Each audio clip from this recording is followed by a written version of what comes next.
सूरज की तरह चमकने के लिए पहले आपको सूर्य की तरह जलना होगा। मेरा मतलब ये नहीं है कि आप सूर्य की तरह जलिए, मतलब ये है कि जैसे सूरज जलता है आप न उसकी तरह न जल के उसकी तरह चमकने के लिए आपको मेहनत करनी पड़ेगी, एक जी जान लगानी पड़ेगी, आपको मेहनत ढेरों सारी करनी पड़ेगी। आपकी मेहनत जो भी आपने जो गोल सेट किया है, जो भी टारगेट सेट किया है, उसको बिना किसी बाधा के आपको वो अचीव करना होगा। वो ऐसी सूर्य की तरह एक चमक अपने अंदर पैदा करनी होगी। तो आप सबका स्वागत है हमारे YouTube channel Gyanand math classes पर। तो आइए आज थोड़ा इस लेक्चर में थोड़ा नया सीखेंगे, आपको थोड़ा इसमें पॉजिटिव फील भी होगा। तो आइए आपने कल पुराने लेक्चर में ये पढ़ा कि वास्तविक संख्याओं को, जो अपरमेय संख्या होती है, उनको उस संख्या रेखा पर व्यक्त करना कैसे सीखते हैं। जैसा कि आपको ज्ञात होगा कि ये संख्या पद्धति का पाठ चल रहा है, तो इसी प्रकार जो संख्याएं होती हैं उनका हम घातांक का नियम सीखेंगे। यदि घातांक और जो करड़ी होती है, जो उसमें घात पावर आती है, तो उसके थोड़े नियम समझते हैं, नियम कानून समझते हैं। उसके बाद हम इसको प्रश्नावली को 1.5 को स्टार्ट करते हैं। तो आइए कंटिन्यू करते हैं। तो सबसे पहले हमको नियम को जानना होगा। जैसे मान लो हमें घातांक के बारे में समझना होगा। मान लो जो भी संख्या है, वास्तविक संख्या है, संख्या पद्धति आपका पाठ, उसका घातों के रूप में सीखेंगे। घातों एक तरह से पावर बोलते हैं और एक्सपोनेंट बोल देते हैं, सही है। तो घातांक का मतलब ये है, जैसे मान लो x की पावर a, तो ये क्या है, x की पावर a मतलब x की घात क्या a, तो ये क्या घातांक रूप है। तो इसके थोड़े नियम कानून समझते हैं। क्या होता है, मान लो पहला होता है, यदि मान लो x की पावर आपको m दिख जाए और गुणा x की पावर n दिख जाए, तो आप सदैव ध्यान रखना गुणा में घातें जुड़ती हैं। मान लो यहाँ पर क्या आधार, ये आधार होता है, आपको समझा दो पहले, ये क्या होता है, आधार होता है, ये क्या होती है, घात होती है, सही है। वो घात होती है, ये आधार होता है। तो जब आपको आधार समान मिले हैं, जब आधार समान हो और उसकी पावर क्या होती है, गुणा में जब संख्या हो तो क्या हो, आपस में जुड़ जाएंगे, गुणा में घातें जुड़ती हैं। तो x की पावर जहां भी x है यहां भी x है, तो हम कुछ नहीं करेंगे, 2x को हम इकट्ठा 1x लिख देंगे और उन पावर को जोड़ देंगे आपस में m + n। ये पहला नियम होता है। ये तो दो संख्याएं, उनका बेस समान हो, उनका आधार समान हो, तो गुणा में घातें उनकी जुड़ जाती हैं। दूसरा होता है, इसी प्रकार ये गुणा में उसी प्रकार भाग में नियम होता है, x की पावर m हो अपॉन x की पावर n हो, तो क्या करेंगे, अब भाग में घातें क्या होंगी, घटेंगी। मतलब जो यहाँ भी x है यहाँ भी x है, यहाँ 1x लिख देंगे और इन संख्याओं को आपस में क्या कर देंगे, घटा देंगे, m - n, ये होता है। उसके बाद तीसरे नियम पर जाते हैं। जैसे मान लो x की पावर m हो अपॉन में x की पावर n हो, मतलब घात के ऊपर घात हो, घात के ऊपर घात, x की पावर m हुई और उसके भी पावर होल n हुई, तो क्या हो, घात के ऊपर घात हो तो क्या हो जाता है, आपस में घात में गुणा हो जाता है, मतलब x की पावर m गुणा n, मतलब mn हो जाएगा, x की पावर mn। तो ये नियम होता है। उसके बाद चौथे पे बढ़ते हैं। चौथा नियम ये है, जैसे मान लो nth रूट है ये कि जी x है और मान लो इसकी पावर क्या हो, m हो, तो क्या लिख दोगे आप, ये मान लो किसी भी पावर, जैसे रूट n हो, रूट 2 हो, रूट 3 हो, तो ये क्या होगा, यहाँ पे जो n है, जो पावर में जब चीज चेंज होगी तो क्या होगी, अपन में जाके चेंज होगी। जैसे मान लो इसकी पावर m तो है, x की पावर क्या होगी, m तो रहेगी, जो nth है, nth रूट है, वो क्या होगा, नीचे पहुंच जाएगा। है तो जब भी आपको यहाँ पे मान लो, और एग्जाम्पल की समझते हैं, जैसे मान लो अंडर में 2 मिल जाए और की पावर कितनी मिल जाए, 3 मिल जाए, तो आपको कुछ नहीं करना, जो 2 है वो 2 का 2 आ गया, जैसे कि x आया यहाँ पे, और जो m है वो m की m रहेगी, इसी प्रकार 3 की 3 रहेगी। और जो यहाँ पे क्या है, यहाँ पे वर्गमूल का मतलब 2 ही तो होता है, वो 100 नहीं होता। यहाँ पे क्या n है, n क्या नीचे आता है, इसी प्रकार ये 2 होता है, यहाँ 2 नीचे आ जाएगा। है जब भी nth रूट आपको दिखे तो वो संख्या सदैव अपॉन में पहुंच जाती है। उसके बाद अगले रूल पर बढ़ते हैं। 5th रूल है, जैसे कि मान लो x की पावर m हो, है यदि हमको जिसे अपॉन में ले जाना हो, बट्टे में ले जाना हो, क्या करना पड़ेगा, 1/x की पावर -m। जब भी हमारी संख्या नीचे से ऊपर जाए और ऊपर से नीचे आए तो क्या हो जाएगा, वो संख्या माइनस में जाती है। जैसे मान लो छठा रूल समझते हैं, 1 बट्टे एक्स की पावर माइनस एन हो, यहाँ पे क्या है एक्स की पावर माइनस एन है, मतलब यहाँ पे माइनस की घात आ रही है तो इसको ऊपर 75 ले जाएंगे तो क्या होगा एक्स की पावर एन हो जाएगी, प्लस की हो जाएगी, क्या हो जाएगी एक्स की पावर प्लस एन हो जाएगी। सही है।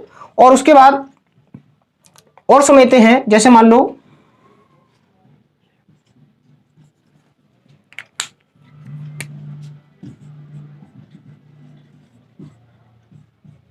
एक्स की पावर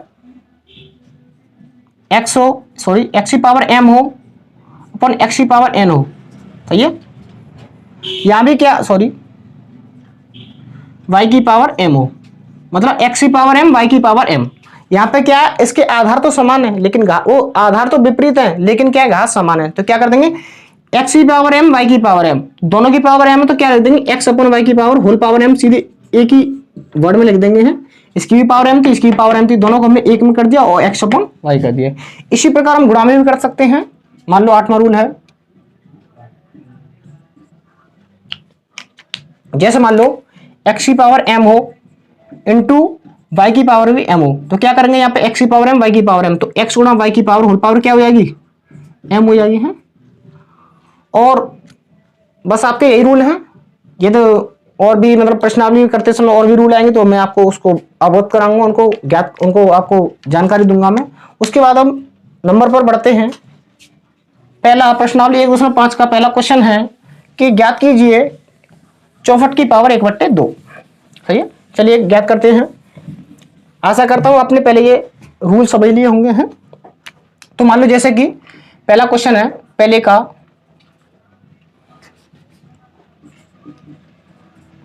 64, पहले का पहला 64 की पावर 1/2। सही है। तो यहां पे जो 64 को क्या सबसे पहले क्या करते हैं, इनको जब भी घातांक को इनको ऐसी संख्या को सॉल्व करते समय क्या करना पड़ेगा आपको, इनको गुणनखंड करना पड़ेगा है। 64 के गुणनखंड करते हैं, मान लो 64 के गुणनखंड करते हैं यहाँ पे, तो क्या होगा 2 की 6, 2 दूनी 4, 2 एकम 2, 2 छक 12, 2 से दिया 2 चौक 2 8 16, 2 से दिया 2 चौक 8, 2 दूनी 4, 2 एकम 2। यहाँ पे 2 की पावर में 1 2 3 4 5 6, मतलब हम 64 को 2 की पावर 6 के रूप में भी लिख सकते हैं। 2 की पावर 6 की पावर 1/3। अब इसमें हम घातांक का रूल लग रहा है। मैंने बताया कि जब भी यहाँ पे घात के ऊपर घात हो तो क्या होता है आपस में गुणा हो जाता है, लिख देंगे 2 की पावर 6 गुणा 1/2। सही है, क्या कर दिया जहां घात के ऊपर घाती तो है तो क्या होगा आपस में गुणा होगा 6 गुणा 1/2, तो 2 से क्या कटेगा, कट जाएगा 2 3 6, तो क्या बचेगा 2 की पावर 3। 2 की पावर जब 3 बचा तो अब उसको आगे सॉल्व कर सकते हैं। 2 की पावर 3 मतलब 2 का गुणा हमें 3 बार करना, 2 का क्यूब करना, कितना होता है घात 3 करोगे तो 2 गुणा 2 कितना होगा 2 2 दूनी 4 4 दूनी 8 हो जाएगा। इसका आंसर यही होगा आपका, ये आंसर होगा है। कुछ नहीं करना है, जैसा पहले हमें जो भी संख्या दे रखी है उसके हम गुणनखंड करते हैं, उसको हम सबसे अभाज्य संख्या में उसके गुणनखंड के रूप में रखेंगे। अब देखो यहाँ पे 2 है, हम 4 में भी तोड़ सकते हैं, 4 का भाग दे सकते हैं, लेकिन 4 एक अभाज्य संख्या नहीं है। सबसे पहले दी हुई संख्या को अभाज्य गुणनखंडों में तोड़ते हैं उसको, तो 2 की पावर 6 बन चुकी है। और जब हमारे पास घात के ऊपर घात हो क्या कर देंगे आपस में गुणा हो जाएगा 6 गुणा 1/2। 6 गुणा 1/2 को हम 6 से 3 बार काट दिया तो 2 की पावर 3। इसको भी आगे हम सॉल्व कर सकते हैं, 2 की पावर 3 का होता 8 होता है। उसके बाद दूसरा नंबर है आपका 32 की पावर 1/5। तो मैंने आपको बताया जो भी संख्या दे रखी है उसको अभाज्य गुणनखंडों में तोड़ेंगे। तो मान लीजिए 32 ही तो है, इसको इरेज कर देंगे केवल है, तो क्या होगा 32 ही होगा। 32 के अपने गुणनखंड कर लिए क्या होता है 1 2 3 4 5, 2 की पावर 5। इसको करोगे 32 की मतलब क्या ले सकते हैं 2 की पावर 5 की पावर 1/5। मैंने बताया घात के ऊपर घात हो तो क्या होता है आपस में घात का गुणा हो जाता है, तो क्या कर दोगे 2 की पावर 5 एकम 5, या ऐसे लिख सकते हैं 5 गुणा 1/5। सही है, यहाँ 5 से 5 कैंसिल हो जाएगा, क्या आ जाएगा 2 आ जाएगा, तो ये आपका ये भी आंसर हुआ। आशा करता हूँ ये भी क्वेश्चन समझ आएगा। उसके बाद इजी है ये। तीसरे नंबर पर बढ़ते हैं। तीसरा नंबर है आपका 125 की पावर 1/3। 1/3 तो मैंने आपको बताया कुछ भी नहीं करना है, इसके पहले सबसे पहले गुणनखंड करते हैं। इसके गुणनखंड कर लेते हैं। मान लो 125 के गुणनखंड करने हैं आपको, तो 5 का भाग देना पड़ेगा। 5 दूनी 10 5 25, 5 से भाग दिया 5 25, और 5 का दिया 5 एकम 5, मतलब 125 को हम 5 की पावर क्यूब लिख सकते हैं। आप वैसे भी जानते हो कि 125 क्या होता है, 5 का घन होता है, मतलब 5 की पावर 3 होता है। तो 5 की पावर 3 लिख दिया और इसकी पावर 1/3 लिख दिया। आप देख रहे होंगे यहाँ पे केवल और केवल एक ही फॉर्मूला यूज हो रहा है। जैसे मान लो x की पावर m हो, उसकी पावर n हो, तो घात के ऊपर घात हो तो क्या होता है, आपस में गुणा हो जाता है, मतलब x की पावर क्या हो जाएगा, mn हो जाता है। इसी प्रकार इसमें करेंगे 5 की पावर 3 की पावर 1/3 है, घात के ऊपर घात क्या होगा, आपस में गुणा होगा है। तो 5 की पावर 3 गुणा 1/3, तो 3 से 3 कैंसिल हो जाएगा, तो कितना बचेगा, 5 बचेगा है। तो ये आपका 5 आंसर हो जाएगा है। उसके बाद हम अगले नंबर पर बढ़ते हैं।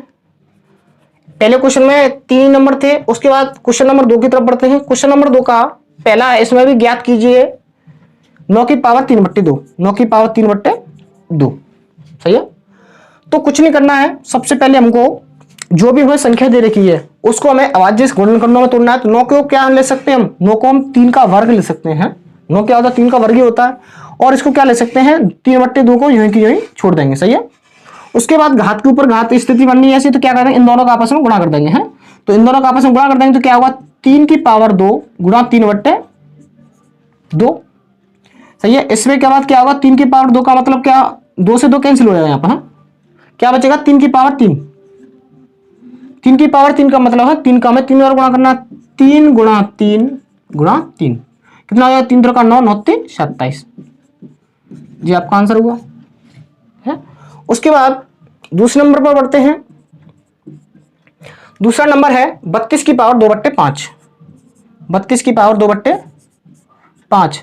तो मैंने बताया सबसे पहले ऐसे घातों के क्वेश्चन में जब भी वास्तविक संख्याओं को हमें घातों के रूप में लिखना हो तो सबसे पहले जो दी हुई संख्या उसके अभाज्य गुणनखंड करते हैं। 32 को हम क्या लिख सकते हैं, 2 की पावर 5 लिख सकते हैं, है? तो 32 को हम 2 की पावर 5 लिख देंगे और जो पावर है उसको यूं की ये लेना देंगे 2 की पावर। और हमें पता है कि घात के ऊपर घात हो, एक ही रूल लग रहा है इसमें, जब घात के ऊपर घात हो तो आपस में क्या होता है, गुणा हो जाता है, इसका गुणा कर देंगे। तो 2 की पावर 5 गुणा 2/5, यहाँ 5 से 5 कैंसिल हो जाएगा है। तो क्या बचेगा, 2 की पावर 2, क्या बचेगा, 2 की पावर 2। 2 की पावर 2 का मतलब क्या होता है, 2 की पावर 2 का मतलब होता है 2 का स्क्वायर, 2 का स्क्वायर मतलब 2 दूनी 4, 4 हो जाएगा यहाँ पे है। ये आपका आंसर हुआ। उसके बाद तीसरे नंबर पर बढ़ते हैं, सही है। उसका तीसरा नंबर है कि 16 की पावर 3/4। तो मैंने बताया सबसे पहले आपको कुछ 16 की पावर 3/4, सही है। 16 की पावर 3/4 आपको, ये 16 सही 3/4 नहीं है, ये 32 सही 2/5 नहीं है, आपको ये पावर है, थोड़ा वैसे लिखते हैं शायद आपको प्रतीत हो रही होगी। 16 की पावर 3/4, 16 की पावर 3/4 है। तो हमें क्या करना पड़ेगा, सबसे पहले दी हुई संख्या के अभाज्य गुणनखंड करने पड़ेंगे। हम 16 के करते हैं, आपने देखा होगा यहाँ पे 16 है, 16 के क्या होंगे, 1 2 3 4, मतलब 2 की पावर 4 होता है। तो क्या लिख दोगे, 16 की 2 की पावर 4 लिखोगे हैं, 2 की पावर 4, उसकी भी पावर क्या है 3/4, उसकी पावर क्या है 3/4। हमें पता है घात के ऊपर घात हो तो क्या होता है आपस में गुणा, तो 2 की पावर 4 गुणा 3/4, 4 से 4 कैंसिल हो जाएगा यहाँ पे है। तो क्या बचेगा, 2 की पावर 3, 2 की पावर 3 का मतलब क्या होता है 8, जी आपका आंसर हुआ। अब उसके बाद क्वेश्चन नंबर 3 है, सरल कीजिए। तो क्वेश्चन नंबर 3 को करते हैं। आशा करता हूं ये सभी आपके क्वेश्चन समझ में आए होंगे हैं। अगले क्वेश्चन पर बढ़ते हैं, उनको सरल करना है। सरल का मतलब ये होता है दी हुई संख्या को जहां तक हो सके वहां तक आप गुणा भाग जोड़ घटाए करती जाए, उस संख्या को जो बड़ी संख्या दे रखी है उसको छोटी संख्या बना दीजिए। तो क्वेश्चन नंबर 3 का पहला है 2 की पावर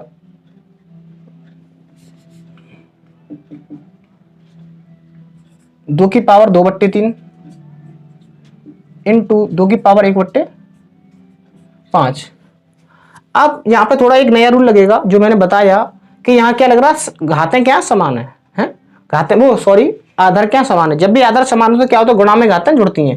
यहां भी तो क्या होगा, 2 की पावर जो यहाँ क्या गुणा लग रहा है, ये क्या घातें लगे और ये क्या है आधार समान है। तो आधार समान होने पर आधार को हम एक ही लिखेंगे और जो घात है उनको आपस में जोड़ देंगे, जो हम जानते हैं गुणा में घातें जुड़ती हैं। तो 2 की पावर 2/3 प्लस 1/5 बराबर, अब क्या कर देंगे इनको, एक थोड़ा जो कक्षा 8 में 7 8 में आपने पढ़ा है कि भिन्नों को आपस में जोड़ना घटाना कैसे करते हैं। तो क्या करेंगे, ये दो है, यही छोड़ देंगे। उसके बाद हमें दिख रहा है यहाँ पे क्या, 5 15 का लासा मिलेगा है, 5 दूनी 10 और 3 एकम 3। ओके, उसके बाद क्या करेंगे, 2 की पावर, ये कितना होगा, 10 और 3 13 बट्टे 15, यही आपका आंसर हुआ। सही है, तो इसको दोबारा समझते हैं। यहाँ पे हमारे पास दे रखा था कि 2 की पावर 2/3 और 1/5। सही है, तो हमने क्या किया, हम जानते हैं एक रूल होता है, जब भी हमें x की पावर n हो गुणा x की पावर m हो, है गुणा में घातें क्या हो जाती है, कि आदर्श मान है x x एक, इसको x एक बार लिख देंगे और n m इनको जोड़ देंगे आपस में, n प्लस m, ये नियम होता है। ओके, तो यहाँ पे हमें गुणा में घातें जुड़ रही हैं, तो 2/3 प्लस 1/5 जोड़ देंगे, 5 या 15 का लासा हुआ, तो 5 दूनी 10 और 3 एकम 3, इन दोनों को 13/15, 2 की पावर 13/15।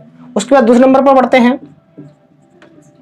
दूसरा नंबर है आपका 1/3 की पावर 3 की पावर होल पावर 7। तो यहाँ पे और नया रूल लग रहा है, मैंने बताया, जैसे मान लो 1/में x की पावर n हो, क्या हो, 1/में x की पावर n हो, जब भी हम नीचे से ऊपर ले जाएं या ऊपर से नीचे लाएं, जब भी संख्या को लाएंगे तो उनकी घातों को चिन्ह बदल जाते हैं। मान लो यहाँ प्लस की संख्या तो ऊपर जाएगी तो क्या है, x की पावर -m, यही रूल यहाँ पे लगेगा। जैसे मान लो 3 की पावर 3 है, तो क्या करते हैं, ऊपर ले जाओगे तो सबसे पहले 3 की पावर 3 ऊपर ले जाओगे, 3 की पावर 3 ऊपर ले जाओगे तो क्या, प्लस की संख्या माइनस क्यों होगी, -3, और उसकी होल पावर 7 लिख रही है। उसके बाद आप जानते ही हो कि घात के ऊपर घात होता क्या होगा, आपस में गुणा होगा है, तो 3 की पावर -3 गुणा 7 बराबर 3 की पावर -7 21, ये आपका आंसर होगा। ठीक है, आशा करता हूं क्वेश्चन समझ में आया होगा। उसके बाद तीसरे नंबर पर बढ़ते हैं। तीसरा नंबर है 11 की पावर 1/2 बट्टे 11 की पावर 1/4, यही है। यहाँ पे जो जस्ट इसमें जो रूल लगाया उसका थोड़ा विपरीत लगेगा। हम जानते हैं गुणा में घातें उड़ती हैं लेकिन भाग में घातें घटती हैं। हम जानते हैं जैसे मान लो x की पावर n हो अपॉन में x की पावर m हो, यहाँ आधार क्या समान है, x समान है, इसी प्रकार यहाँ 11 समान है, लेकिन ये कोई दिक्कत नहीं है कि ये समान हो या ना समान हो। हाँ सही है, यहाँ पे क्या होगा, भाग में घातें घट जाएंगे तो n - m। इसी प्रकार हम यहाँ पे करेंगे 11 की पावर 1/2 भाग में घातें घटाएंगे, इस आधार को हम एक ही लिख देंगे। इस प्रकार x को हमने 1 लिखा और इन घातों को आपस में क्या घटाया, तो 11 को हम 1 लिखेंगे, 1/2 -1/4। उसी प्रकार आगे करेंगे 11 की पावर 4 का लासा मिलेगा हमें हम, तो 1 2 दूनी 4 2 हो जाएगा, ये -1 4 एकम 4 1 हो जाएगा यहाँ पर। सही है, और इसको आगे हल करोगे तो क्या होगा, 11 की पावर 2 एकम 2 2 एकम 2 1 एकम 1, कितना बचेगा, 2 में से 1 गया तो 1 बचेगा, तो 11 की पावर 1/4, ये आंसर आपका आंसर हुआ। आशा करता हूं आपको ये क्वेश्चन समझ में आया होगा। उसके बाद इस प्रश्नावली 1.5 का अंतिम क्वेश्चन की तरफ बढ़ते हैं। अंतिम नहीं, सॉरी, फोर्थ है, अभी तो 5 क्वेश्चन है, सॉरी 4 ही है, 4 ना है। 7 की पावर 1/2 और 8 की पावर 1/2, थोड़ा ये इंटरेस्टिंग ये क्वेश्चन है। जैसे मान लो 7 की पावर 1/2 8 की पावर 1/2, इसको दो तरह से आप हल कर सकते हो। एक तो आप ऐसे कर सकते हो कि 7 की पावर 1/2, ठीक है, और मल्टीप्लाई 8 की पावर 1/2, ये क्या एक संख्या बन रही है, इसके हम अभाज्य गुणनखंड कर सकते हैं। ये तो इसके नहीं कर सकते क्योंकि ये ऑलरेडी एक अभाज्य संख्या है। तो 8 की पावर 1/2 इसके अभाज्य गुणनखंड करेंगे तो क्या हो जाएगा बताओ, 2 की पावर 3 हो जाएगा। 2 की पावर 3 होने के बाद क्या कर सकते हैं, इसको 1/2 लिख देंगे। सही है, उसके बाद क्या करेंगे, 7 की पावर 1/2 गुणा घात के ऊपर घात होगी तो क्या होगा, आपस में गुणा हो जाएगा, तो क्या होगा 2 की पावर 3/2 बन जाएगा है। लेकिन क्या आप देख रहे होंगे यहाँ पे एक तरह से सरल रूप नहीं दिख रहा है। ये संख्याएं 7 लगा रही 2 लगा रही हैं, ये पावर भी लगा रही हैं, तो हम अच्छा ये तरीका होगा कि इसकी तरह हो जाए। मान लो जी यहाँ पे क्या हो रहा है, 11 की पावर 1/4 आ रहा था यहाँ पे, है इसमें क्या आ रहा था, 3 की पावर -21 आ रहा था, मतलब एक संख्या एक ही घात। तो इसको ऐसे ही इसी के रूप में बनाएंगे, एक संख्या हो एक घात हो, तो इसको इस प्रकार लिखेंगे, ऐसे नहीं करेंगे, ऐसे करते हैं। यहां देखो 7 की पावर 1/2, 8 की पावर 1/2 है। अब देखो यहाँ पे एक ये वाला रूल लग रहा है, हम जानते हैं